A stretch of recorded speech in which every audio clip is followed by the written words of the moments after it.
Welcome to the Big Biz Show.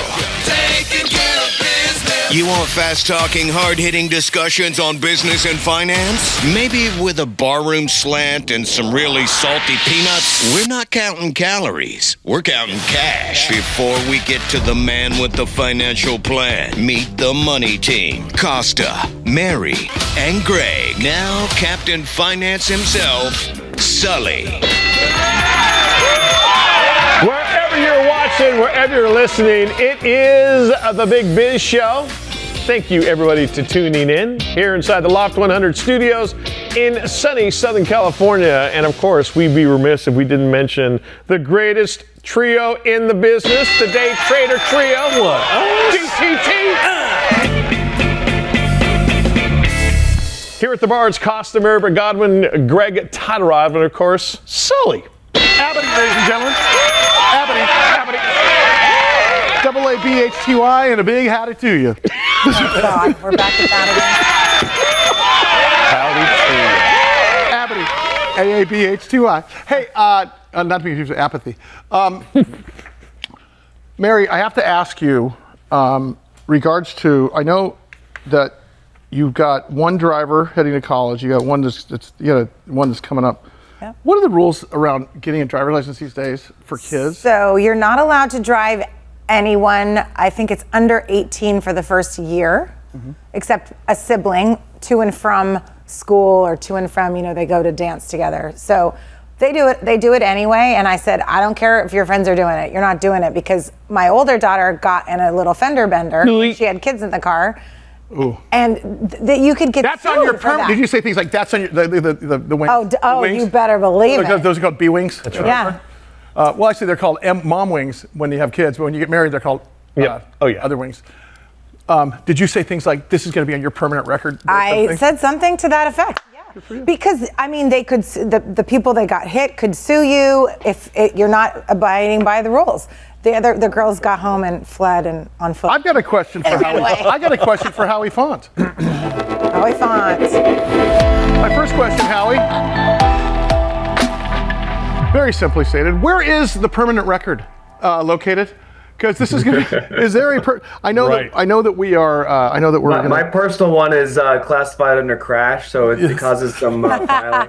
Oh yeah, you could tell us a little bit about I believe they're all encased within the Ark of the Covenant. Oh, is that right? Yeah, if you talk to Indy Jones. So we can't actually find it right now. Pretty much. Hey, Howie, I know that, and the reason I'm asking this is because I know that Mary, once again, is now in the position to have to buy another car. I feel so bad because there is college coming.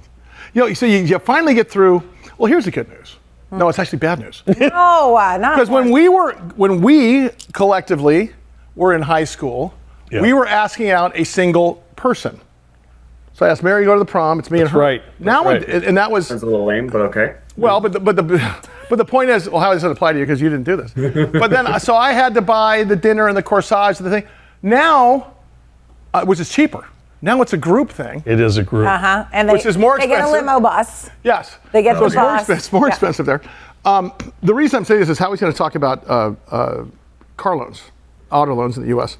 And what's interesting is and we'll dive into this thing here in a second, but there's $1.64 trillion in auto loans in the U.S. and $1.7 trillion in student loans. But the $1.6 trillion in auto loans, that isn't it. Does that mean everybody, I think like 80% of the people, I think we said, has a car loan? And by the way, how do you not have a car loan when you're getting out of college and going to your first job? Totally. I mean, the piece of it. So Howie, stay right there. We're gonna break through and talk about everything having to do with auto loans in the U.S. I have a philosophy on how to save the world in terms of auto loans. I'm listening. And it has to do with student loans, and we're going to tell you about it. All right, do not go anywhere. Lots to come on this edition of the Big Biz Show. Like Sully said, going to save the world again. Keep it here. One loan at a time.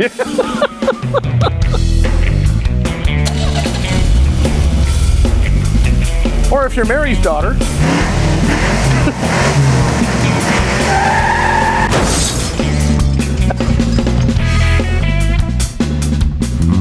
I smell a permanent record.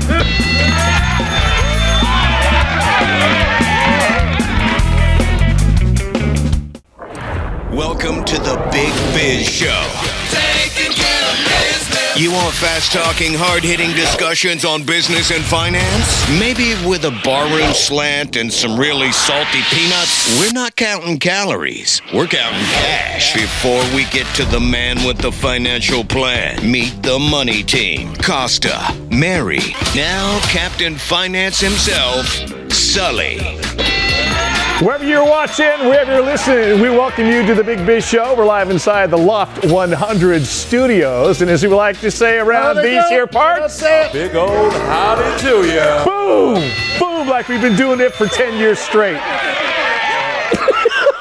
Let's go. That's so lame. It's on T-shirts everywhere. Did can I just ask you? So you've been wearing municipal gear. We're 125 million TV homes every day. We're on American Life Network. What are you saying, son? What are you saying? Can you? Yes. Wait. There you are. There's your solo. Yeah. This is how you do. You have to go like this. Oh God! I've been working on my shoulders We're so on much an at Armed the Forces gym. Network in 175 countries, and all ships at sea. Right.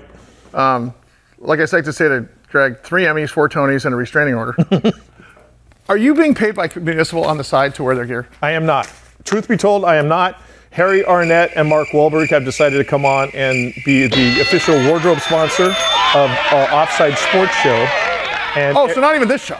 So I introduced them to you on this show, who you were not even a part of at the time, and now I realize. Sully, who's our first guest?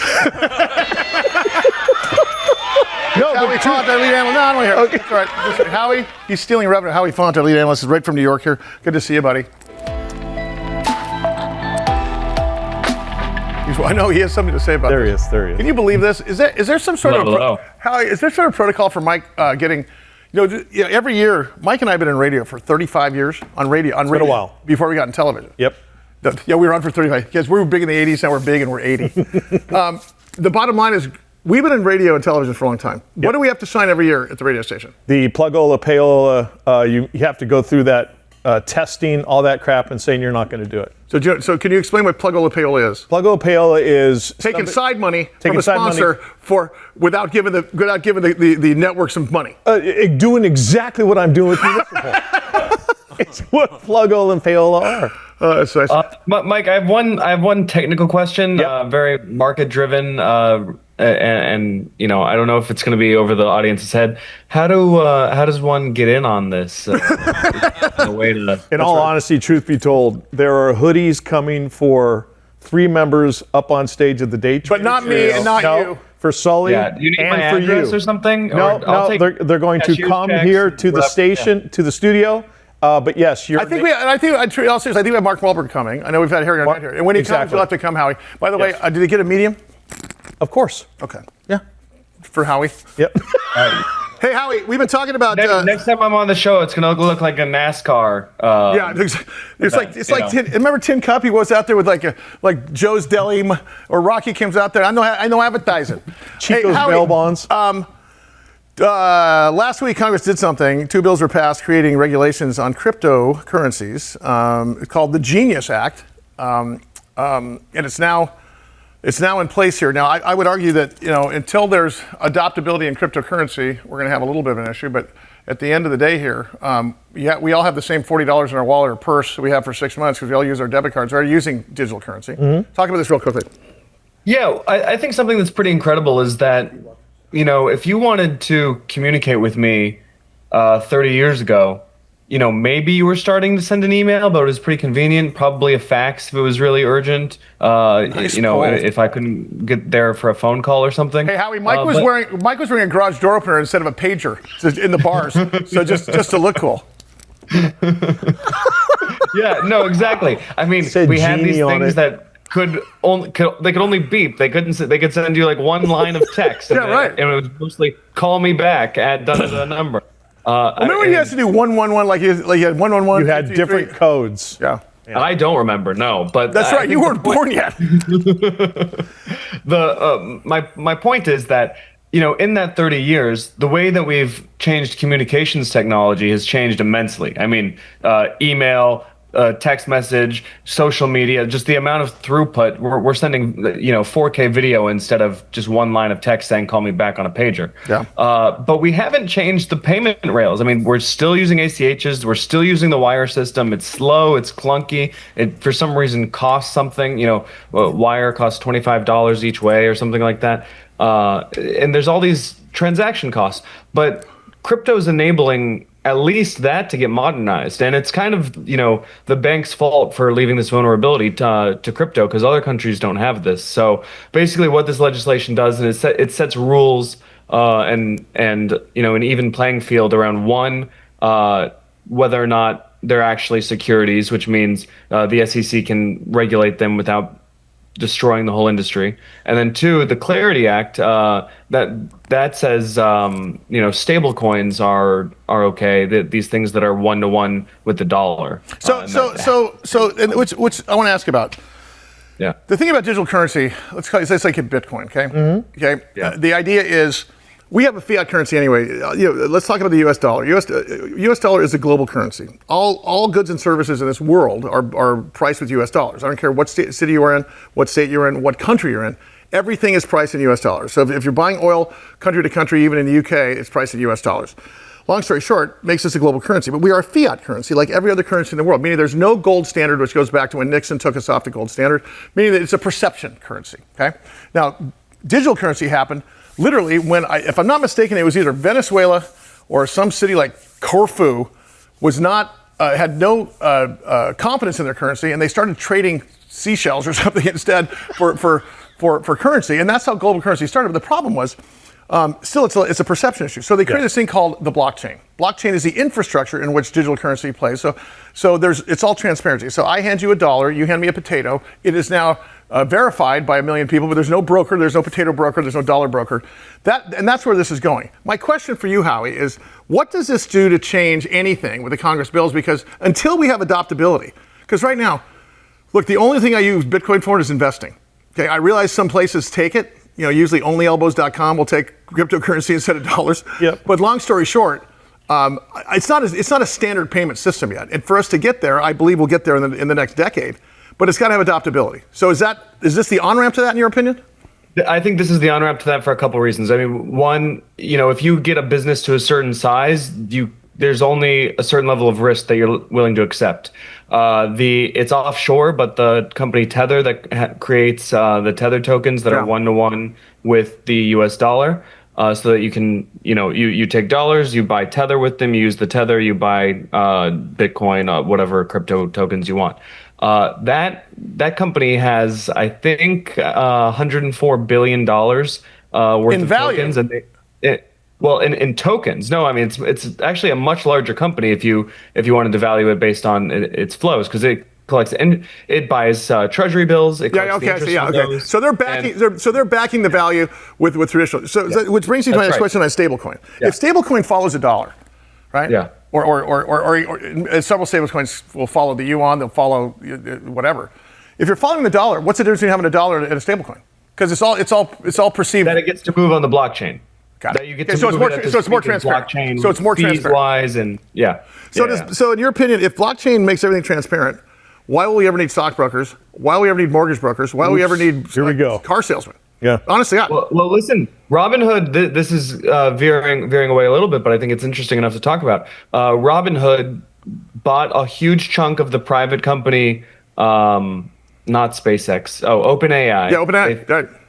And they tokenized it. So they said, okay, we've got, I don't know, call it $1 billion worth of OpenAI according to their last valuation. We'll split that into $1 billion $1 tokens, and we'll sell it to people, and they'll. And the $1 tokens are being sold for $170 now. By the way, so, I mean, honestly. Well, but that's market. That's free market economy. My question is, what is the difference between that and before we had the SEC in 1920, when people were selling 200% of 100% of their company, which caused the stock market crash, which suddenly the Securities and Exchange Commission comes in to make sure that every share of stock in every company is registered, because that's what caused the great collapse of the Great Depression. That could happen. Yeah, that could happen. But so the next question, a roundabout shadow stock market in some way. And not to mention the derivatives market. So here's my question. So is there going to be regulation? Because over-regulation is one thing, but regulation will keep us safe in terms of knowing that if this is actually something that's tradable. I mean, right now, we're sort of protected against stock fraud because you got an SEC? I mean, listen, there's always bad actors out there. What is the regulations got to step up? Because I think we may be putting the cart before the horse here.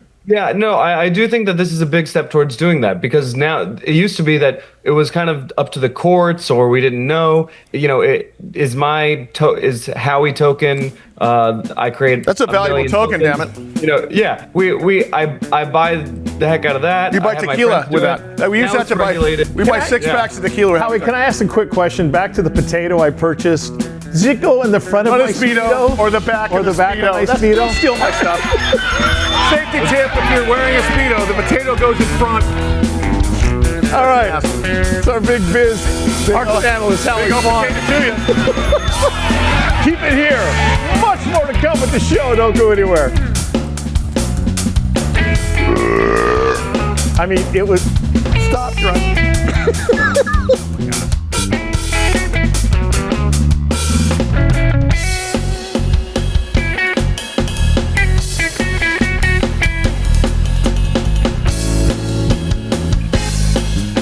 It is the Big Biz Show, live from the Loft 100 studios. Wherever you're watching, wherever you're listening, we appreciate you being along for the ride. Brief introductions, that is the Day Trader Trio right up there on stage. That's 30% of the Sullivan Band. The world famous Sullivan Band. Yeah. Back here, Costa and Sully. Ooh, you didn't even... It's telepathically. Pick that back up. No, watch. Watch me. Right? Look at me. Troy Hazard wrote the book, The Future Entrepreneur and Future Proofing Your Business, Naked Entrepreneur. Do you know what Rusty said? First time he was on the air with us, Troy Hazard, who is a longtime friend, a business partner, and host of the show right here on BizTV called Getting Down to Business. Hey, Troy, did that sound more New Zealand? Troy gives you crap for that. I thought it was another one on the Bobby. So you're German? Oh. Look, you're going to Austria? Put another shrimp on the Bobby for me. Troy, do you remember what the... Oh my gosh, 14 years I've been doing 14, this. 14. Troy, do you remember the first thing Russ said about this book when you came in there with us 14 years ago? Troy, who wrote The Naked Entrepreneur. Yep. It's called A Millionaire's Journey from Fear to True Wealth. He was a radio personality down Australasia. By the way, where Outback Steakhouse comes from. Oh. They have authentic Australian food, including flumin' onions. They're grown on the side of the road up in Brisbane. Just wild. Russ did two things the first time he was on the air with us. He said, "It looks like you have gas and riding a skateboard." Do you remember that? And I can't ride a skateboard, but I do have gas. And then we wrapped up the interview. I said this story before, where Troy says, "When you have to go and you got to pay," and Russ says, "Did you say to pay?" Oh my gosh. Never gets old. Hey, God bless his heart. I miss you. I miss Dom. I miss the girls. I can't. The girls. I remember the girls came on television when they were 0 years old. How old are your kids now? 14 and 12. Oh we dropped them off to summer camp again only a couple of days ago. Did you know I dropped up to summer camp? Same reason I gave my girls Dramamine when they got in the car. Hey, look, let's talk about this. America's forgotten how to sell. It's part of what you and I talk about. By the way, Troy Hazard, TroyHazard.com, one of the biggest keynote speakers in the country. The reason Troy and I have been together for a long time is Troy has a belief that he runs his life the way he wants to run his life, but he also has a plan every year, and he really does a plan starting in about October, September coming up. And it's a living business plan for what he and his wife want to do with the world and what they're in. Selling is a big piece of this thing, and you're talking about the fact that the 14 companies that you've owned, you've hired so many salespeople and everything else. What was your wake-up call? Decide you're going to move to Florida, get off the beach, or get on the beach and stop with the. You serve as a board member, you serve as a chairman now, but what was the wake-up call for you? Look, I think everyone's got lazy. I mean, only this morning, I spent 20 minutes clearing out my inbox of all these phishing emails saying, we want to talk to you about X, Y, Z. We've noticed that you've got this status. We've noticed you've done this in your life or whatever. None of them have any relevance to what I'm doing in my life right now. And I'm starting to get a bit old and grumpy, I suppose. So I'm sending emails back saying, read the room. Yeah, right. Do I look like I need help with that? You know? What's interesting part of this thing is that you did a deep dive into ZipRecruiter economic research, and 80% of graduates of college expect to start work within 3 months. of graduating. What are the actual numbers? It's pretty scary. Well, here's the thing. Just like that, I think they come out a little bit arrogant, a little bit lazy, and the statistics are that in the recent survey that ZipRecruiter did, they said that 83% of graduates expected to get a job in the first 3 months, when in fact only 38% of them found a job last year in the first 3 months of being graduated. So what we're seeing is a total disconnect between expectations and actually getting off your bum and going do something about this. Now wait a second. Okay, I know what you're saying, because as the millennial forces are sitting in their parents' basement looking at their faded Hope and Change poster on the wall because they haven't gone out. My question is this because they're not going out and trying to get jobs, or is it because the economic environment is just not hiring? Because it seems like you're putting the emphasis on the Wrong syllable. Well, maybe not necessarily the applicant syllable versus because I remember 4 years ago it was because nobody was hiring. Is it because people they're just not motivated at this point? I think the real problem is that they're just not trying. Everyone thinks, well, I've gone and studied for 4 years or 6 years or even longer. I've come out, I've got my degree, and I'm hireable. I deserve that job. Actually, no. What can you do for me as an employer? And I'm probably one of the worst employers in the world because I've never read a resume. That's for sure. I don't read resumes. I'm going to employ you on who you are. But I think, if I could name 3 taglines for you, Troy, one of them is just do something. Is one of your taglines, right? Mm-hmm. The other thing is, nothing ever changes unless you change it. Would be another tagline of yours. And I think the other thing is, common sense is not that common. I think I've known you for 15 years. I think that those are 3 of your premises. Let me ask you something. In terms of getting out there because we're talking about college graduates coming out, and it's happening even as we speak here. In the middle of July, there's still commencement speeches.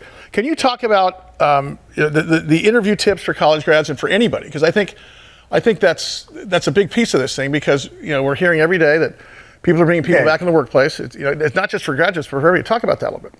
Well, look, I really am your hardest marker as an employer, because I don't read resumes. It drives my guys nuts that I don't read them, but I don't want to. I don't waste my time on that, because no one has a bad one. No one says, I'm really good at this, I'm really good at this, but gee, I suck at that. It's like it's like a social media profile. Hey, gained 12 pounds today. Exactly. Went bankrupt last week. If you're preparing for this moment in time for a potential job, know your resume by heart. Because I'm going to sit there, I'm going to say, I haven't even looked at it. Tell me about yourself. And your ability to sell yourself to me is going to give me the confidence that you can sell stuff to others in my business and help my business to get where it needs to go. Because if you can't do that, then you're already behind the game. I know. So I expect you to come in with that confidence to be able to show me that you know stuff, but don't be arrogant about the fact that you've got this great degree and that therefore you deserve a job. You've always said dress for who you want to be. I'm going to start wearing freaking board shorts and no shirt. There you go. Because I want to be on the beach like you. I think that's Troy Hazard's with us. TroyHazard.com is his website. Troy, what about the people that they do everything to break down the walls you've put up, so to keep yourself insulated from having to read those resumes, but that one person busts through? Do you look at that and think, okay, now this is somebody I want on my team because they didn't stop at anything and they found me? That's a great question. Is it also the same thing? Or is it just like it's kismet? It just happens and you just realize. The squeaky wheel. Right. Yeah, I want a guy or a girl that sits in front of me and knows as much about me that I haven't got to give them the information. I want them to talk about some of the things we've done as a business, some of the things I might have done as a leader, and have that knowledge that they've done their homework. I do it. I'm 62 years of age. I walk into every meeting researching every single person in that room. Oh, you had to put that in my face. You know where they've been. You had to put that in my face. Thanks, pal. 65. Let me tell you one last thing. Troy and I have talked about this a long time ago. I finally did it, by the way. I bought myself a 1958 typewripe, Olympus. Oh my God. I got, and for the real special people in my life, which is why none of you in the room have gotten one. I type a note out, and the thank you note thing is so important in terms of, and we're not talking about email, in my opinion, Troy. I think it's something different. Well, it is, because again, if I've taken the time to spend time to interview you about a role that we're trying to fill, then I expect that after that meeting, you're going to send me a note and say thanks. But I don't want a text, I don't want an email. But if I want you to send me a note. Take the time. If I send it via FedEx with a $5 coupon for Subway, is that going to have a Jelly of the Month Club? I'm not going to do it. No. I love you, brother. A helicopter lunch in Sonoma or something. Love to you and Dom. See you soon. Troy Hazard, the naked entrepreneur, a millionaire's journey from fear to true wealth. And of Find course, out all about it. future-proofing your business is That's latest right. book. TroyHazard.com. All right, keep it right here. Much more to come to the Big Biz Show. Do not go anywhere. Loft 100 Studios, the Big Biz Show, and our affiliates and our hosts are not registered investment advisors or broker-dealers. Our show hosts make no commitment that the purchase of securities of companies profiled or otherwise mentioned in our programming are suitable or advisable for any person, or that an investment in such securities will be profitable in general. Given the nature of the company's profile and the lack of an active trading market for the securities, investing is highly speculative and carries a certain high degree of risk. We profile selected publicly traded and privately held companies on our program. Most of these companies that we profile have provided compensation to Loft 100 Studios and its hosts for the profile coverage. From time to time, we sell shares of the companies profiled in the open market that we receive as compensation for coverage of client companies. But never sell stocks if we are speaking about interviewing or covering a public company who has paid compensation. Specific questions on compensation can be obtained by contacting producer at sullyandgroup.com. Listeners should verify all claims and do their own due diligence before investing in any securities mentioned on this program. Investing in securities is speculative and carries a high degree of risk. We encourage our investors to invest carefully and read the investor information available at the websites on the Securities and Exchange Commission at sec.gov and or the Financial Industry Regulatory Authority, FINRA, at www.finra.org. I like it. Hey, is that a rescue plane?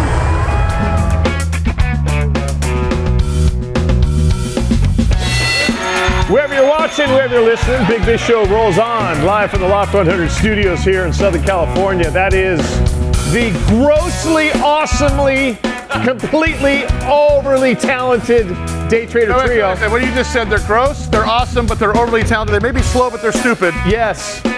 Back here at the bar, it's Costa and Sully as BBS rolls on. They may be untalented, but they can't play. Big Biz Show continues. Of I course. tell you, you got more talent on that stage. Oh my God. Just being able to sit here every morning and listen to them just warm up. I was awesome. It's interesting. I was sending. I got a chance to do a bunch of music with John Feldman, who they call Feldy, who's a genius behind Avril Lavigne, genius behind lead singer Goldfinger. I mean, several Emmy awards. He's the real deal. Yeah. He remember that, and also I think he did Bruno Mars. So we got to do some music, and for this first session, James and Brian are going to go up to record with him to finish up the songs. And I'm writing to Feldman here, and I got to read this because this is to my boys on stage there. Did you guys read your bios that I sent over on text? So because I'm you have to realize I said, hey, I want all you guys to get together. Feldman, legendary lead singer and prolific, the Quincy Jones of our time. James East. Over the years, James performed with some of the biggest names in music, including Lionel Richie, Tony Braxton, Patti LaBelle, James Ingram. James, wasn't he like, anyway, David Foster, Clint Black, Sir Elton John. That's James East, ladies and gentlemen. Good God. Wait a minute, Brian Jordan. It gets even more. Sharing the stage, James Brown, Dave Matthews, Bernie Wardell, the Allman Brothers Band, Ray Manzarek of the Doors, Chris Franz of Talking Heads, Buddy Miles, and Little Chris the Nightcrawlers at the Mira Mesa Bowl. I think James, I think Trace was in that band as too, right? Who do we got coming up here? One of my good friends. We have really quickly fallen in man crush land with this guy, Allan Evans, CEO of Unusual Machines. Is that a place? Man Crush Land? Yeah, well, with Allan it's the next place next to Star Wars. Allan and I talk more than me and my ex-wife ever talked. Allan, what's up, brother? I mean, Sully, with those glasses, I mean, Man Crush Land is mutual. I love those. Oh, as Mike rips his glasses off immediately. Yeah, So it goes all ways, guys. We have it's all over. We have a product sponsor what are these things called again? The sponsor, Caddis, Caddis. Caddis Eyewear. Good friend Paul Gomez, I beg your pardon, and his partner Rick Gonzalez started Quicksilver in Hurley. Remember Hurley? They started this company too, and they're coming there with this. The problem is that when I run out of contact lenses, you're dealing with this guy. And this Lasered. Those are great. You should just never buy new contact lenses. I'm going to hear off the air what he really thinks about him. Yeah. Allan, of course, is the CEO of UMAC, Unusual Machines. He mentioned. Boy, I'll tell you, your life is. We never talk about numbers, and we never talk about stock in this company in this program. But I have to say, your market cap has gone through the roof, and I think the other thing that's happening is between the folks that are getting involved in capital formation. I mean, this is a testament to how to run a company, or maybe run a country. No debt. Clean cap table, a clear picture on what you're going to do. Tell them what you're going to do before, then do it. I mean, I know that you're a humble guy, and I'm all serious. You and I goof around a lot, but at the end of the day, you really did show up with a company that's clean as a whistle, and not many public companies can say that. Can you talk about the structure, because you never had to take toxic financing, you never had to do a reverse split. I mean, it's one of those things in a company that you see very rare in a smaller cap NASDAQ company. Talk about that. Yeah, so I think it starts. I came out of the venture background. I was a Silicon Valley startup kid. And so I look at the public markets as trying to provide the same opportunity with the same clarity. And so the whole team is, focused on cash flow. So we didn't do the thing where we cookie jar the company, where you see a lot of CEOs take big salaries or whatever else. And we really wanted to build it out. So if people invested, they got something without any sort of surprises. And getting people involved, they supported it. And we were able to really have a strong investor network, in part because whenever we do directly finance, we don't pump beforehand or whatever. We actually, my job starts when we take money, and I have to get my investors an IRR.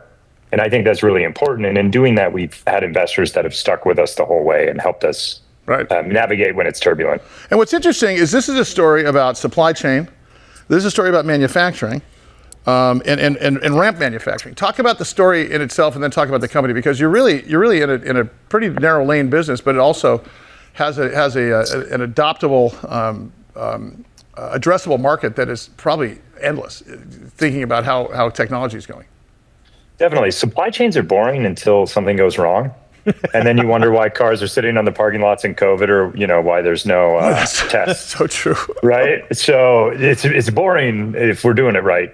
And really, it's long. So if we're placing orders for parts, and we do drone parts, we have to place orders 9 months ahead of time at least, with our supply network, to have parts so that we have them on the shelves when our customers come and ask for them. And so we've been building that out for about a year and a half. We're building a drone factory in Orlando, like a motor factory, which should come online here in about a month. All the stuff's in. Let's just hope we didn't screw it up too bad, but everything's looking good. And, we're now placing orders for 9 to 12 months from now, so that we have the material that our customers need, with the way the government's really pushing drones. Do you remember the first day we spoke ever on air? Was the day after the tariff nightmare happened. And one of our talking points, then I'm reading the existing real talking points, is how UMAC will be affected by U.S. tariffs. I remember you're writing here, Unusual Machines is a big beneficiary of tariffs. It's 100% of U.S. drone components has been served by Chinese companies. At the end of the day, you guys benefited on both ends of the tariff thing. Whether it happened or it didn't happen, it was actually a positive for you in the way you guys navigated that. Talk about how the tariffs made you want to pivot, but you didn't pivot, and you stayed strong, and look at where you're at now. Yeah, well, tariffs, especially with the uncertainty, you start to question, what are you doing? Where are you getting your subcomponents? Where are you sourcing from? Should you just wait? We didn't, because we stuck with it. And the uncertainty has caused other competition to not show up. They took the wait approach, which is valid. And then it's actually given us a little headroom on margins. So we're seeing margin expansion while onshoring, which, who would ever thought that would have happened? So it's been a real positive. We're definitely one of the industries that is the tariffs, and the goal of the tariffs to bring back the industry. It's working. Allan Evans is the CEO, Unusual Machines, their ticker symbol UMAC. Sorry, Sully. Allan, with the new push with this administration, as far as the Pentagon and our armed forces are concerned, is that great news for you guys? Well, I think war is bad news for everybody in general. But thanks, Mike. One more day. Excuse me.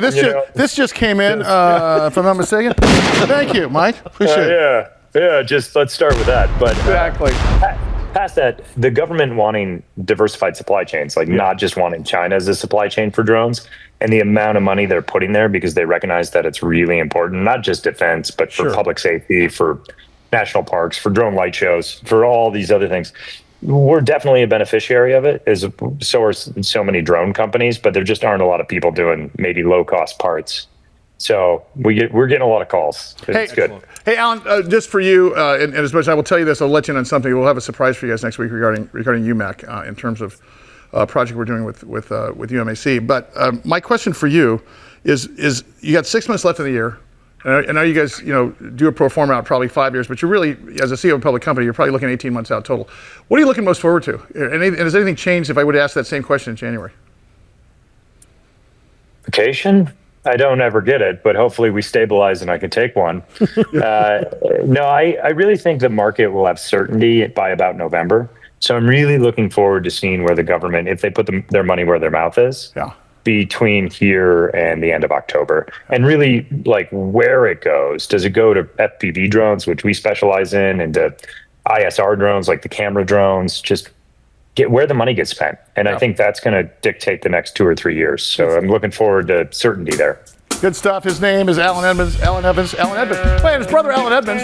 Allan Edmonds. I'll talk to you later. I love you. I love you more than my parents, man. Unusual Machines.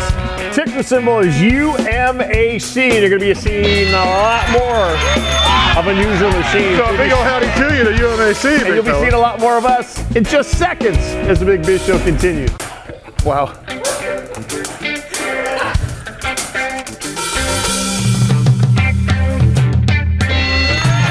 Big Biz Show rolls on. America's favorite business discotheque. Wherever you're watching or listening, we appreciate you being along for the ride. Day Trader Trio right there. And send us your pager numbers, and if you get a pager, we're going to send you a Commodore 64 and a TRS-80 as a... Oh my God. Introduce our next guest. Thank God it's Corey Perlman. Thank God it is. Corey Perlman, social media keynote speaker. He's the owner of Impact Social Media, Inc. His website's Corey Perlman, Perlman, CoreyPerlman.com, ImpactSocialMedia.com. The word iPhone was not in our lexicon in 2007. No. 2007. Where that wasn't that long ago. Okay, I mean, honestly, it's less than 20 years ago. If you look at 1999, when the dot-com bubble broke. Now, keep in mind, the dot-com bubble was when Thomas Penfield Jackson found Microsoft guilty of antitrust, and it broke the Netscapes of the world, the MindSprings of the world, all of the, because we're in Internet 2.0 still, which caused the Facebooks and all sort of the new paradigm in terms of, So I think 3.0 has got to be the perplexities of the world, AI, ChatGPT. In this age of innovation, I'm truly curious about this because. As a television program, as a band, I used to think I got a TV show. I got a website. What do I need social media for? You are leaving money on the table right now. If you're not, new media is all media. Would you agree with that?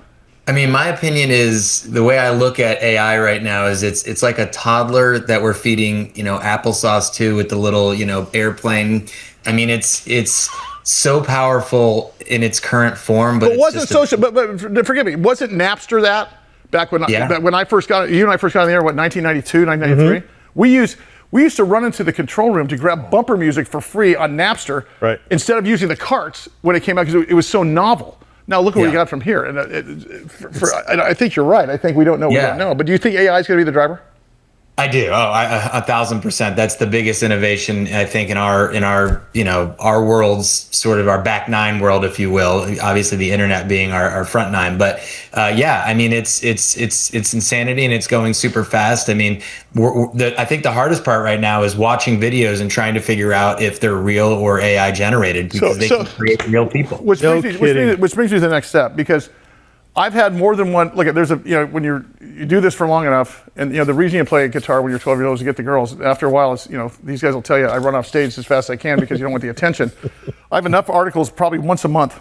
Last one was Business Insider about Bob Sully Sullivan, Big Biz Show, Loft 100 Studios, living in Newport Beach with his lovely wife Paula and his 2 young boys. How is Paula, by the way? So the point is, okay, there's no Paula. There's 2 young boys. I don't live in Newport Beach. AI and ChatGPT are about 85% right. If you look at an article, and I can tell the ones that I see that are written about us and me and you and everybody else, and they're about 85% right because they're just taking everyone named Robert Sully Sullivan and they're scraping the internet. It's a data scrape. That's dangerous to me. Number one. And when you read, and I know you're a vociferous reader, when you're a voracious reader, when you read, you can tell in a New York Minute what is ChatGPT and what's not. Don't they have to fix that first, number one? Number two, don't they have to deal with the fraud? Because I tell you right now, I have an attorney that has on 8 different occasions had to write Twitter or Facebook or what's the personal hitch? What's the hitch? The hinge. Match something because there's public pictures. What has me and Russ and saying that my name is Jackson T. Smallwood, and I'm out there in the Twitter account or a singles account or whatever. And that is the issue here. Now, imagine not being a vortex figure. I mean, you're up in public. It's going to happen to you, too. It happens to Mary already. Don't they have to solve that problem before we can move forward in social media? Because right now, it's losing credibility because you don't know what's real and what's not real. Yes, they definitely have to solve that issue. And I think, and I wanted to share this with your audience real quick, the thing that we need to be thinking about right now is how to AI proof ourselves.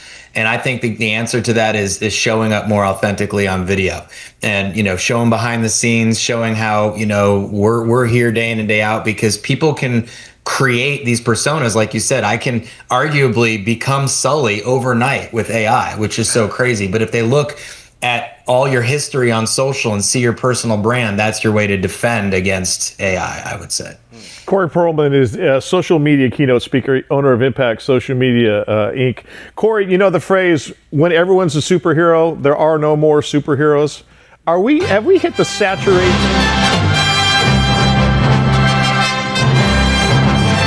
Go ahead. Are we almost at the saturation point with social media influencers? My favorite wormhole now is on YouTube is to go down and watch these punks who are walking up to people and flexing on them just get laid out by the person that they think is going to be great. Is that what the feed's serving you? What? Is that what the feed's serving you? Well, if you search it, yeah, that's what. No, but your feed's serving you people getting punched in. Yeah. Mine's serving me something completely different. Oh, okay. Mine too, Mike. It is oversaturated. And I mean, guys, we have to just say it. I mean, have you seen what's going on today with the affair thing at the Coldplay concert? Oh my God, what an idiot. Wait. Yeah. Hey, excuse me. Hey, Inside Baseball? Sorry. Party of 1? Party of 2? Sorry. Inside Baseball Party 2? Corey, maybe let the rest of the world know what you're talking about? Corey, $1 billion company, right? Yes. What's his? Is he the CEO or whatever, president? He's the CEO. He's at a Coldplay concert. So wait, hold on. So a CEO of $1 billion company. Yes. Is at a Coldplay concert. With his biscuit on the side? Well, yes. No, she works for him. Like she's the director of HR or something. Yes, she's the chief people officer. Thank you. And he's got his arms around her. Wait, she's the CPO? I think P stands for another. And Sully, I don't think P stands for people. I'm just. Sully, they pan to her and him, and he goes like this. He goes, "Yep." Oh! Too late. Here's plausible deniability. I told you to go make that appointment for me. Yeah. That's plausible deniability. Oh my toast, goodness. guys. No. Are you suggesting was that not real? Or was that real? It was real. It's real. It was very real. Let me tell you the good news. Let me tell you the good news for him. It wasn't me. Yeah. Well, it was CGI or whatever. I mean, isn't that what's happening? I mean, that's fair. Listen, my mother called me just yesterday. No, day before yesterday, asking. She got a message from me in Cabo San Lucas because I couldn't get us Cabo. Did you get arrested again? For to wire $2,500. And thank God Steve J.J. Wiseman, who's our scam person here, who's taught every PA in there, and my daughters as well as my parents, do not fall for that crap that comes in. I think that's the bane of our existence in social. So if we can deal with the fraud, and we can, as you say, AI ourselves, I think that's the end of the story, right? Do you remember Wikipedia? The world was able to edit and know very quickly what was real and not real. They can do that this way too. I may or may not be 40 years old in Wikipedia, and I'm 6'4", 150. I may have done a few. I may have edited myself. Hey, Corey, I think that's your next book. I mean, AI proof yourself. Honest to goodness, I think it's good. We need to get you back in studio, buddy. I appreciate your help, Corey Feldman. Corey Feldman. I've often been. Corey Perlman, social media keynote speaker, owner of Impact Social Media, Inc. And that is it for this edition of the Big Biz Show. To everybody out there participating, can't do it without you. To everybody here who makes it possible, you are the best. We will see you next time.